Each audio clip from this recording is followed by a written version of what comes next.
নমস্কার বন্ধুরা, আজ আমি আবার চলে এলাম একটি নতুন রেসিপি নিয়ে।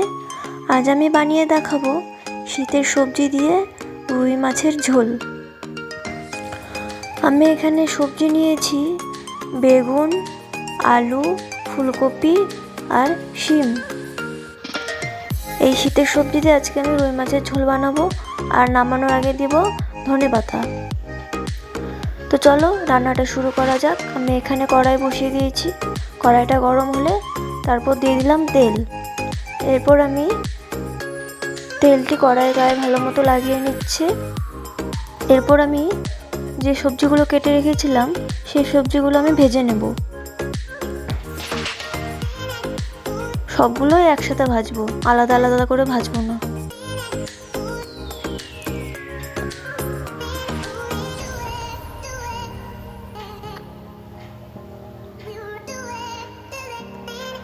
এখানে আমার সব সবজি দেওয়া হয়ে গেছে, এবার ভালো মতো নেড়ে চেড়ে নিচ্ছি।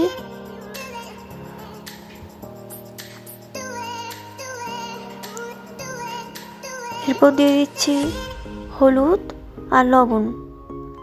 এখানে একটা কথা বলে রাখি, এই ভাজার সময় কিন্তু আমি 80% সবজিগুলো সেদ্ধ করে নেব। তার জন্য গ্যাসের আঁচটাকে মিডিয়ামে রাখবো বা লোতে রাখবো।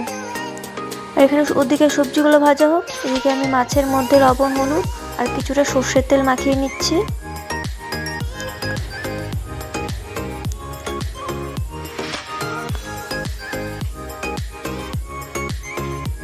সবজিগুলোকে আর একটু ভালো মতো নেড়ে নিচ্ছি।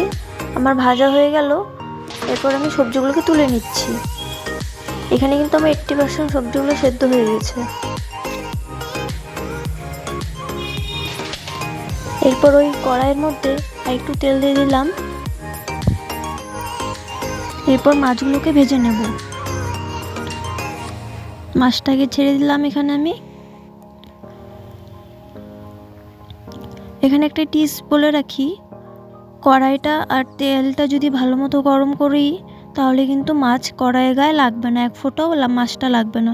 তোমরা দেখতে পাবে আমার কিন্তু কড়াইয়ের গায়ে এক ফোঁটাও মাছ লাগেনি। ওদিকে মাছগুলো ভাজা হোক, এদিকে আমি মাছের মশলাটা করে নেব। এখানে 1 ইঞ্চির মতো আদা নিয়েছি, অর্ধেক টমেটো, কিছুটা জিরে আর লঙ্কা। আমরা যদিও ঝাল কম খাই, ওই জন্য আমরা এখানে 3টে লঙ্কা নিয়েছি। তোমরা চাইলে বেশি লঙ্কাও নিতে পারো। মাছটাকে এবার উল্টে নিচ্ছি। দেখো আমার কিন্তু এক ফোঁটাও কড়াইয়ের গায়ে মাছটা লাগেনি।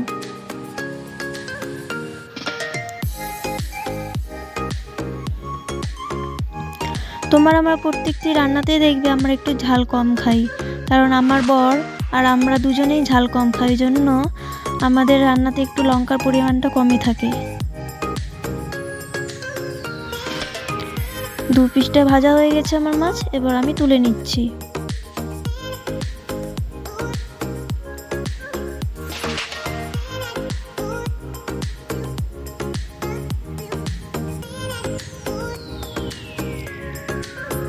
আর মাছের লেজা খেতে আমি অতটা ভালোবাসি না, আমার বর খুব ভালোবাসে মাছের লেজা খেতে।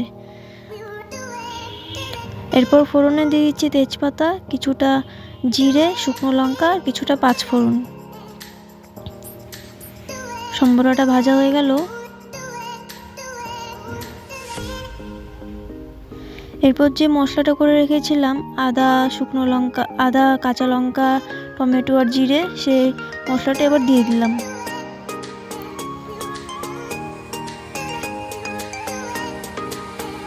দিয়ে ভালো মতো নেড়ে নিচ্ছি।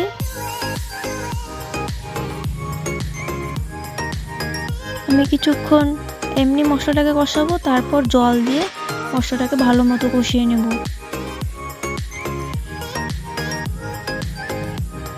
এখানে কিছুটা টমেটো, কাঁচা টমেটো দিয়ে দিচ্ছি ছোট ছোট করে স্লাইস করে, তাতে স্বাদটা দ্বিগুণ হবে মাছের ঝোলের। এবার একটু সামান্য জল দিয়ে মশলাটাকে ভালো মতো কষাবো।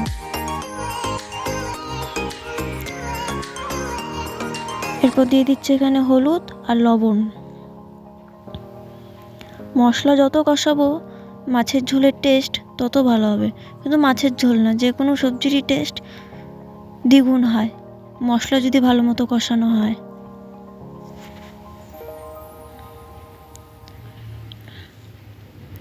এখানে আমার মশলা কষানো হয়ে গেছে, সাইড দিয়ে দেখতে পাচ্ছ তেল ছেড়ে এসছে। এরপর যে সবজিটা ভেজে রেখেছিলাম ওই সবজিটা দিয়ে আর একটু কিছুক্ষণ আমি কষাবো, তাতে যে সবজির ফ্লেভারগুলো মশলার সাথে মিশে আরও দ্বিগুণ স্বাদ বাড়িয়ে দেবে।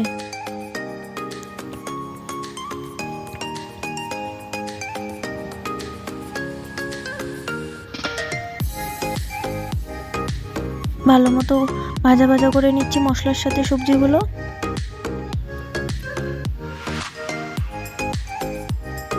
এরপর আমি জল দিয়ে দিলাম। তোমরা চাইলে এখানে গরম জলও ইউজ করতে পারো। জল দিয়ে ভালো মতো মিশিয়ে নিব জলের সাথে। এরপর আমি জল ফোটা পর্যন্ত ওয়েট করব। এখানে আমার ঝোল ফুটে এসছে। এরপর আমি মাছগুলো ছেড়ে দেব।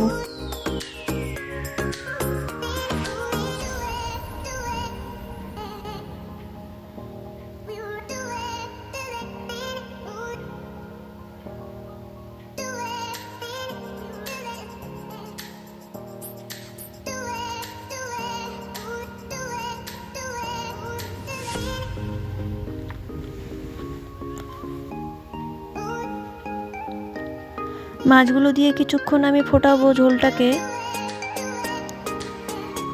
বেশি ফোটাবো না, কিছুক্ষণ ফোটাবো।